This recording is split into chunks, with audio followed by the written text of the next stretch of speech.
Hi hello welcome to my channel. ఈ video చూస్తున్న అందరికీ ప్రైజ్ ది లార్డ్. మీరు బైబిల్ని కేవలం ఆదివారం చర్చ్కి తీసుకువెళ్ళే ఒక పుస్తకంగా మాత్రమే చూస్తున్నారా? అయితే ఖచ్చితంగా ఈ కథను వినండి, అలాగే మీ పిల్లలకు వినిపించండి. ఈ స్టోరీ పేరు మేరీ జాన్స్. మేరీ జాన్స్ అనే ఒక అమ్మాయిని గూర్చిన కథ. ఈ అమ్మాయి బైబిల్ పట్ల ఎంత శ్రద్ధను చూపిందో ఈ కథ ద్వారా తెలుసుకుందాం. మేరీ జాన్స్ వెల్స్ దేశంలో లాంపిహేంజెల్ అనే ఊరిలో నివసించేది. మేరీ జాన్స్ 1784 డిసెంబర్ 16న జన్మించింది. ఆమెకు బైబిల్ అంటే చాలా ఇష్టం. ఆ రోజుల్లో బైబిల్ చాలా ఖరీదు. ఆ ఊరిలో ఇద్దరి వద్ద మాత్రమే బైబిల్ ఉండేది. సాయంత్రం అయ్యేసరికి బైబిల్ వినాలి అని అనుకునే వారందరూ మెథడిస్ట్ చర్చిలో కూడుకునేవారు. మేరీ తన తల్లితో తమ ఇంటికి 2 మైళ్ళ దూరంలో ఉన్న ఆ చర్చికి నడిచి వెళ్ళేది. పాస్టర్ గారు బైబిల్ చదువుతుంటే అందరూ శ్రద్ధగా వినేవారు. మేరీ కూడా అందరితో పాటు ఎంతో శ్రద్ధగా వినేది. ఆమె తనకు 8 సంవత్సరాల వయస్సులో యేసు ప్రభువును రక్షకునిగా అంగీకరించింది. ప్రతిరోజు చీకటిలో 2 మైళ్ళు నడిచి ఇంటికి తిరిగి రావటం కష్టంగా ఉన్న బైబిల్ వినాలనే ఆసక్తితో వెళ్ళేది. ఒకరోజు పాస్టర్ గారు ఆ ఊరిలో స్కూల్ పెట్టారని మేరీని చదువుకోమని ప్రోత్సహించారు. ఇవాన్స్ అనే అమ్మగారు పిల్లలకు చదువు చెప్పేవారు. బైబిల్ సొంతంగా చదువుకోవచ్చని మేరీ ఆ స్కూల్లో చేరింది. త్వరలోనే వెల్స్ భాషలో వ్రాయటం చదవటం నేర్చుకుంది. ఆమె తండ్రి మగ్గంపై బట్టలను నేసేవాడు. తాను చదవగలుగుతున్నానని మేరీ వారికి వార్తాపత్రిక చదివి వినిపించేది. బైబిల్ను కొనమని కోరింది. జాకబ్ బైబిల్ చాలా ఖరీదని, అది కొనే స్తోమత తనకు లేదని చెప్పాడు. బైబిల్ సొంతంగా చదవాలనుకుంటే రోజు ఇవాన్స్ అమ్మగారి దగ్గరకు వెళ్ళి బైబిల్ చదువుకోమని అన్నాడు. మేరీ రోజు ఇవాన్స్ అమ్మగారి దగ్గరకు 2 మైళ్ళు నడిచి వెళ్ళి బైబిల్ చదువుకునేది. ఒకరోజు ఇవాన్స్ అమ్మగారు, నీవు రోజు కష్టపడి కొంత డబ్బు సంపాదించుకుంటే సొంతంగా బైబిల్ కొనుక్కోవచ్చని అన్నది. మేరీ జాన్స్ ఎలా అయినా సొంతంగా బైబిల్ కొనాలని నిర్ణయించుకుంది. ఆ రోజు నుండి మేరీ తనకు తెలిసిన వాళ్ళ ఇళ్లలో బట్టలు ఉతుకుచూ పైసా కూడబెట్టింది. తెలిసిన వారిళ్లలో అంట్లు తోమేది, కిటికీ అద్దాలు కడిగేది, కోళ్లను పెంచి వాటి గుడ్లను అమ్మి డబ్బు కూడబెట్టేది, కోడి పిల్లలను అమ్మేది, తేనెటీగలు కూడా పెంచింది. అడవి నుండి కట్టెలు తెచ్చి అమ్మేది. రోజు తాను సంపాదించిన డబ్బును లెక్క పెట్టుకునేది. చివరికి 6 సంవత్సరములు గడిచిన తరువాత బైబిల్ కొనడానికి సరిపడ డబ్బును జమ చేసింది. తమకు 25 మైళ్ళ దూరంలో ఉన్న బాలా అనే ఊరిలో చార్లెస్ అనే దొరగారి వద్ద బైబిల్స్ ఉన్నాయని ఇవాన్స్ దొరగారు చెప్పడం వలన మేరీ జాన్స్ బాలా గ్రామమునకు బయలుదేరింది.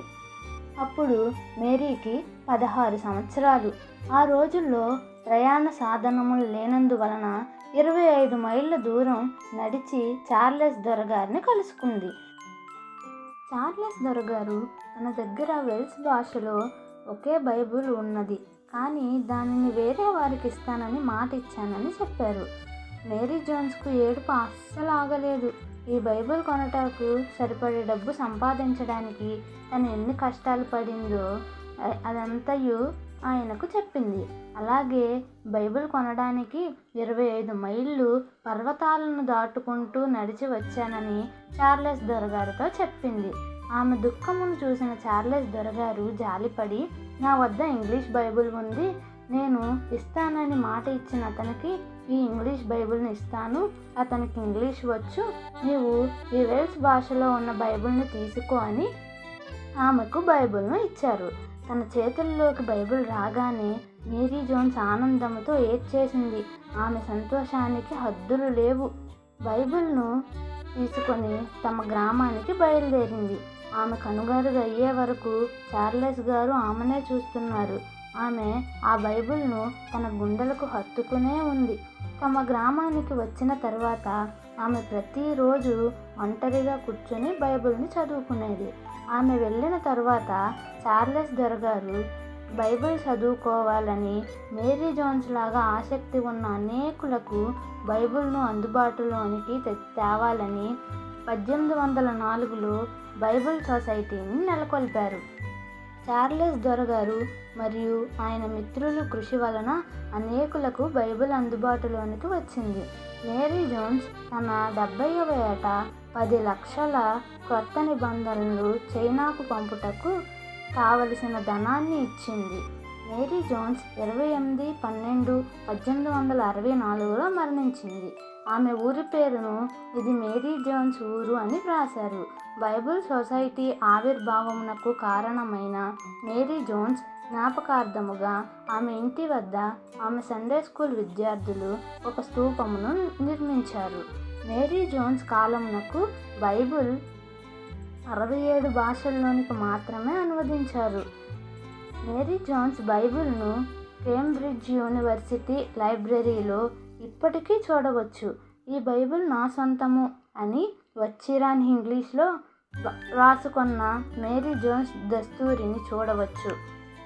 ఒక గ్రామమునకు చెందిన బాలిక బైబిల్ సొసైటీ ఆవిర్భావమునకు కారణమైంది. మరి బైబిల్ వినాలన్న ఆసక్తి మేరీని 2 మైళ్ళ దూరంలో ఉన్న చర్చికి నడిపించింది.